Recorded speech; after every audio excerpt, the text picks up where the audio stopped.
What's up, everybody? Tonight, I'm going to keep it quieter. Let's have a chat, you and I. This is an important chat. It's something that doctors just don't tell you about. And I like to chat about these things. I like to give you guys the knowledge needed to take the best care of your diabetes as possible. And unfortunately, I don't know if it's because the doctors are too busy or they just don't think to let you know about certain things, but for some reason, they're not able to give you the full 360-degree view of how to take care of your diabetes, and I'm here to help fill that gap, bridge that gap, get you guys the info you need. So tonight we're going to have a chat about something called lipohypertrophy. Lipohypertrophy. I'm just kidding. It's a tough word. I've spelled it out for you guys in the description so you can read it. If you wanted to Google it, lipohypertrophy is it's a fancy-sounding way to simply say it's fat buildup. I'll say it the scientific way first. Adipose tissue buildup in the subcutaneous layer of your skin due to multiple daily injections of insulin or the reuse of insulin injecting sites. Now, basically what that means is it's a buildup of fat tissue as a result of injecting insulin in the same exact spot multiple times in a row, or same sites used for insulin pumps. So for example, if you have your favorite spot that you always go to, for me, with my lower right abdomen, just under the lower right ab, I'd stick it in there because I used to have, I started with syringes and vials when I was first diagnosed. I've been around for a while. Then I moved over to insulin pens, which I thought were the bee's knees. Those were the coolest things ever. I was like, what? It's in this pen, you just twist on a little needle and you inject it. And from there, almost exactly a year ago, just over a year ago, I switched over to the insulin pump, and then I was like, whoa, this is high tech. But unfortunately, when I was on needles and syringes, and when I was on pens, the insulin pens, I was not warned about site rotation, about changing your injection sites and locations, because you could be at risk for lipohypertrophy. And I think one reason why they don't tell you about that is because it's one of the not so important things. It's not one of the things that you need to worry about to stay alive. Right? They are worried about telling you how to control blood sugars, at least get it into closer to being in range, and they don't worry as much about fat buildup under the skin layers. But here's the thing. Here's why it is important to worry about the fat buildup as a result of using the same sites to inject your insulin, because it could lead to, if you inject it into an area that has fat buildup or scar tissue buildup, very similar, then it could lead to a delayed response or a delayed release of the insulin into your body because it gets stuck up in that fat or in that scar tissue. And as a result, it can lead to an unexplained low blood sugar hours later, which can be very frustrating. You go about your day thinking, I don't have any insulin on board. I'm going to be great. I'm going to go play soccer or go for a walk, whatever it is. And then out of nowhere, boom, low blood sugar, hypoglycemia for the fancy word people. And that can be super frustrating. So we want to avoid that. But what about the other end of the spectrum? We can have insulin go into the scar tissue, into the fat tissue, and never get absorbed. It just gets stuck in there and then kind of stops working and fizzles out, which then leads to an unexplained high blood sugar. Opposite end of the spectrum, equally as frustrating because it's still way out of range and you thought you did everything correctly, yet your body's just not working the way it's supposed to. Or maybe the insulin's not working. This leads to frustration and we want to give up because the numbers aren't matching up to our efforts and we're trying so hard and yet it's not working. And we go down this spiral of emotions and it leads us to burnout, or it can lead to burnout. We don't want to go there. And so rather than that, we bring in this knowledge of the buildup of fat tissue as a result of injecting in the same location. We think, how can we get around that? How can we improve to avoid these unexplained lows, the unexplained highs? And for me, one reason I wanted to learn about it is because it causes some lumps under your skin and it's not great to look at. I didn't like looking down at my stomach and seeing that I had a lump of fat that was built up that I couldn't get rid of. And it's not normal fat, it's hardened. It made me insecure. I'll be real with you guys. I'll be completely honest. I was insecure. I had this weird lump on my stomach, and it's because of my diabetes, my insulin that was going to the same spot because I always like going to that spot for injections. And as a result, it led to this weird lump that I did not like. And I'll tell you what, they can go away if you do site rotations, if you do change where you're injecting your insulin, but it takes time. Keep in mind, I was injecting into that spot 3, 4, 5 times a day for years.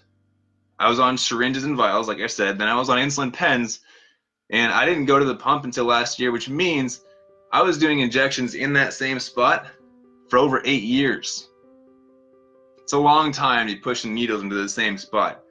You think about pushing a needle into the same spot on your hand multiple times a day, every single day for 8 years. There's going to be some scar tissue buildup in there. You're going to have some issues in your hand. And so as a result of that, it's a year later, I still have a buildup.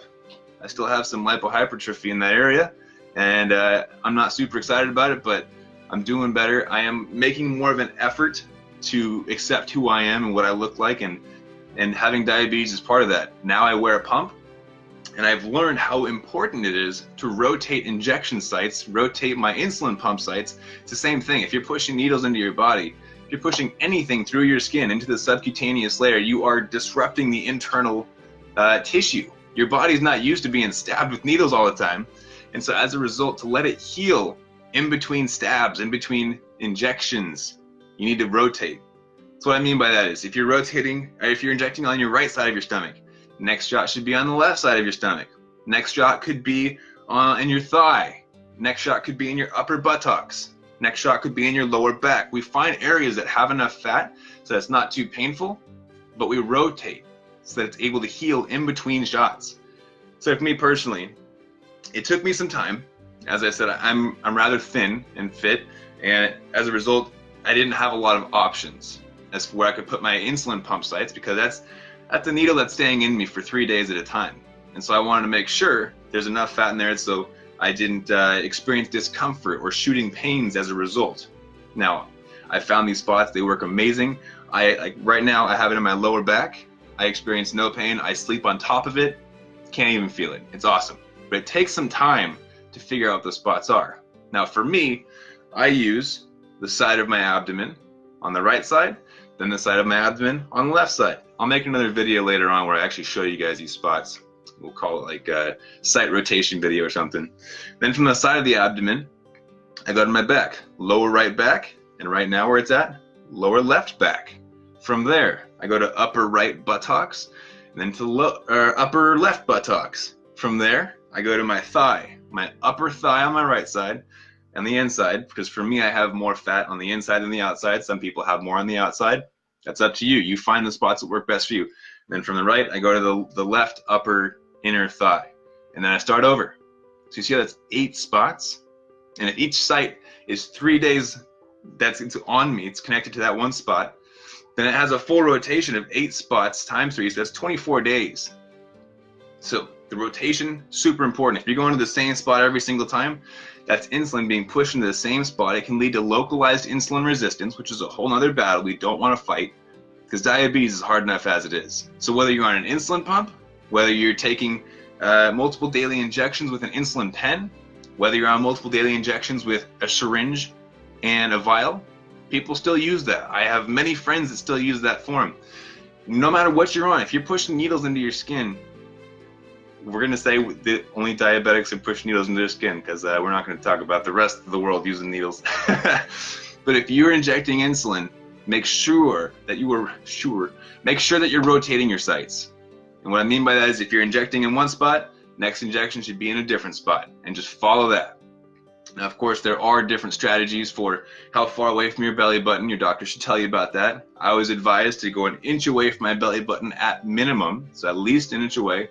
I was also advised to keep the insulin shots away from the Dexcom. So if you're injecting insulin right here, it's going to lower your blood sugar in that area first, and it might give you a false low. And that's not something you want to be worrying about, especially if your blood sugar is completely fine in the rest of your body. So there are different strategies, different warnings, but for me, I'm telling you, the first thing you need to think about is rotating your injection sites and locations so that you can avoid lipohypertrophy, avoid that localized insulin resistance, the fat buildup, scar tissue, whatever you want to call it.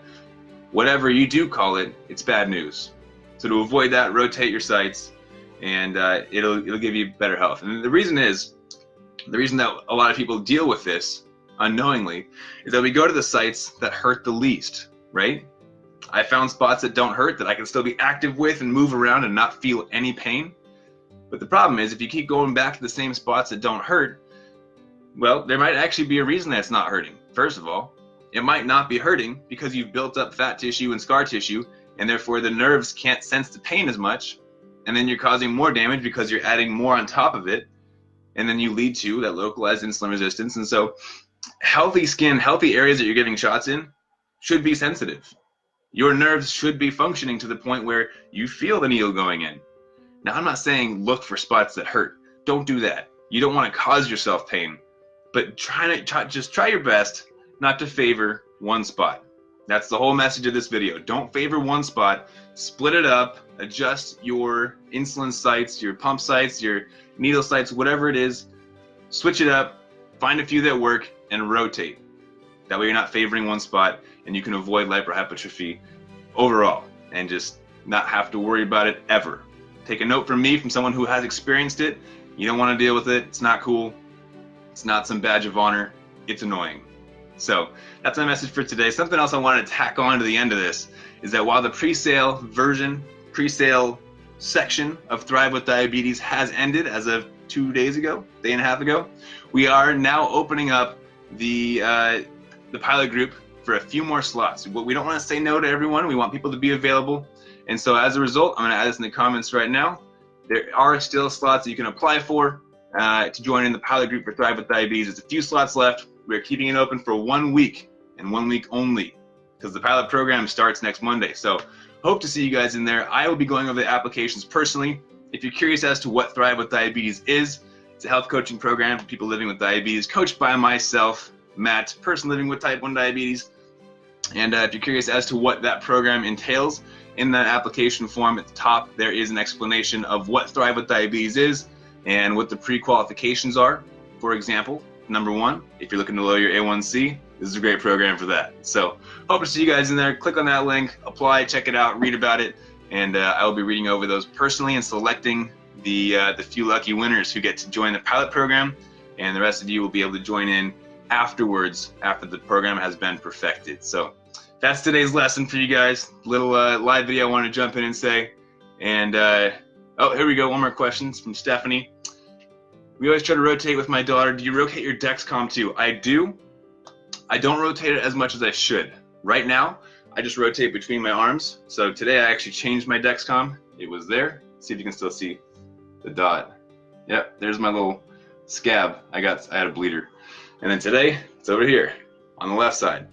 I used to rotate lower back spots and stomach spots and put it all over the place, but recently haven't had any issues with that, and it's been reading great. So I've been keeping it just between the two, but I do rotate between the two, and the reason being is that I don't have 8 spots for my Dexcom is because the Dexcom's on for 10 days straight. And so when I switch spots, this one gets 10 days to rest now, which is a pretty long time to heal. And so I haven't noticed any form of scar tissue buildup, and I've been able to hold on to that mobility, and I feel great doing it. So that's the reason why. But I would suggest switching up between 2 opposite sides of the body to make sure you are giving it some form of a break. So that 10 days is enough of a break for me, but you may have to do some testing yourself, see if it's still sensitive or if it's healed up enough. So that's it for today, guys. Hope you guys enjoyed this little lesson. Hope to see you tomorrow. Again, I'm going live every day this whole week, so chat with you guys about new topics. So if you have questions, post about it in the group, post about it on here, or find us on YouTube. I've got a whole channel there, and you guys can comment with video ideas there. I would love to hear your ideas, and I hope you guys have a great night, and I wish you the best of blood sugars. Keep up the fight.